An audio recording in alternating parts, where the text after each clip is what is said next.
AJYCP बरदलनि आन्चलिक आफादनि मोनसे बाख्नायजाथाव हाबाफारि ब्लाड केन्सारजों भुगिनांनाय सासे 8 बोसोर बैसोनि फरायसानि मोजां फाहामथायनि थाखाय रायजो राजाफोरनिफ्राय राङारि हेफाजाब बुथुमदों।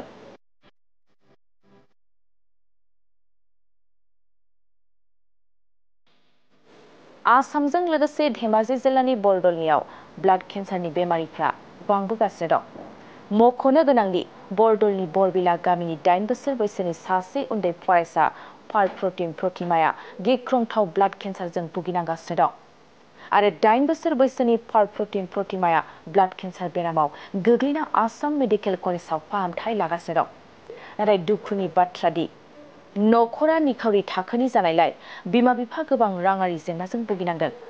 बेनिखायनो 8 बोसोर बैसोनि पार्थप्रतिम प्रतिमाया ब्लाड केन्सार बेमाराव गोग्लैनायखौ बिमा-बिफाया गावनि फिसाखौ मोजां फाहामथाय होनो थाखाय रायजो राजाफोरनिफ्राय राङारि हेफाजाब बिदोंमोन।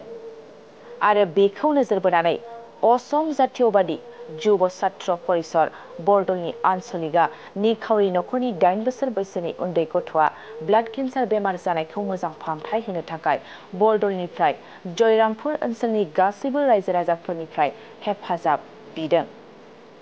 साबसिन फाहामथायनि थाखाय बरदलनि जौगाखां ब्लकनि सिङाव थानाय गुबुन गुबुन जायगाफ्राव राङारि मदद बिनायजों लोगोसे जयरामपुराव थांनाय मोनाबिलियाव मोनसे मेहेरगोनां हाबाफारिबो लादों।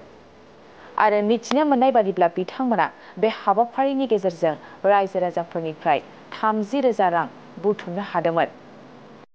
হয়, আমি এই বৰদলি অঞ্চলৰ আমাৰ কণমানি শিশু 8 বছৰীয়া পাৰ্থপ্ৰতিম শইকীয়াৰ যি দুৰাৰোগ্য ৰোগত আক্ৰান্ত হৈছে, আমি তেখেতলোকৰ লগত যোগাযোগ কৰিছিলোঁ, তেখেতলোকৰ পৰিয়ালৰ লগত যোগাযোগ কৰিছিলোঁ। আমি যুৱ ছাত্ৰ পৰিষদে আমি বিপদৰ সময়ত আগবাঢ়ি আহি তেখেতলোকক আমি যোগাযোগ কৰোঁতে তেখেতলোকে আমাক ক'লে যে আমাৰ ভাত খাবলৈও এতিয়া পইচা নাইকিয়া হৈছে, এনেকুৱা হৈছে মোৰ ডাঙৰ ল'ৰাটো গা ভাল নাই, মেডিকেললৈ আপোনালোকে যদি পাৰে অকণমান সহায় কৰক।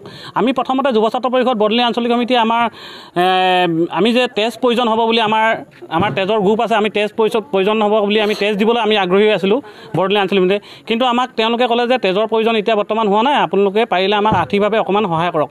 সেয়েহে আমি বৰদলি আঞ্চলিক সমিতিক আমি নিৰ্দেশ দিলোঁ জিলা সমিতিয়ে যে অতি শীঘ্ৰে এই অনুষ্ঠান এটা পাতি আমি যদি ৰাইজৰ মাজত এটা আমি আৰ্থিক হিচাপে যদি আৰ্থিক বিচাৰোঁ, তেওঁলোকে যদি আমাৰ আৰ্থিক সাহায্য আগবঢ়ায় তেতিয়াহ'লে আমি এই মানুহঘৰক বা এই পাৰ্থপ্ৰতিমক আমি সপোন দিঠকত কৰিবলৈ আমি আগবাঢ়িব পাৰিম। সেয়েহে আশা কৰি আজি আমি বৰদলি আঞ্চলিক সমিতিয়ে এই অনুষ্ঠান আয়োজন কৰিছে।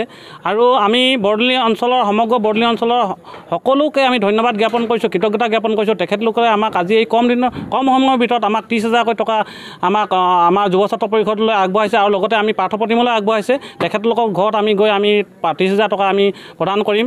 আমি এই চেগতে সকলো বৰদলিবাসীক তথা এই জয়ৰামপুৰ আদি কৰি গোটেই বৰবাম মিছামাৰী গোটেই সকলোকে আমি ধন্যবাদ জ্ঞাপন কৰিছোঁ, কৃতজ্ঞতা জ্ঞাপন কৰিছোঁ। ভৱিষ্যতে এনেধৰণে যদি আমাৰ বিপদৰ সময়ত বিপদৰ সময়ত যদি কোনোবা পৰে আমি যুৱ ছাত্ৰ পৰিষদে আগবাঢ়ি আহিম।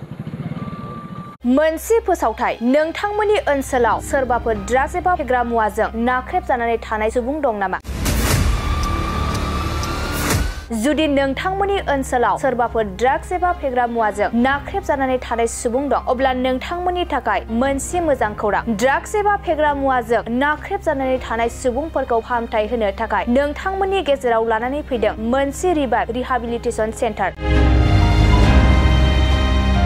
जुदि नोंथांनि नखराव आरो नोंथांनि ओनसोलाव सोरबाफोर ड्राग्स एबा फेग्रा मुवाजों नाख्रेबजानानै दं, अब्ला नोंथाङा रिभाइभ रिहाबिलिटेसन सेन्टाराव फाहामथाय होफैनो हागोन। मंगलदै सेनं बामुनपारा दरंआव थानाय रिभाइभ रिहाबिलिटेसन सेन्टाराव नोंथाङा ड्राग्स एबा फेग्रा मुवाजों गोदोसोनानै थानाय सुबुंफोरखौ फाहामथाय होफैनो हागोन।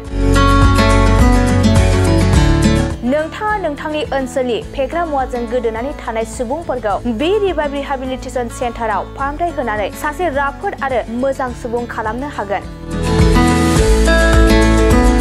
गोबां बाथ्रा मिथिबावनो थाखाय नोंथाङा 9859262926 60030927006 नैबे होनाय जानबुं नम्बराव खौरां लानो हागोन।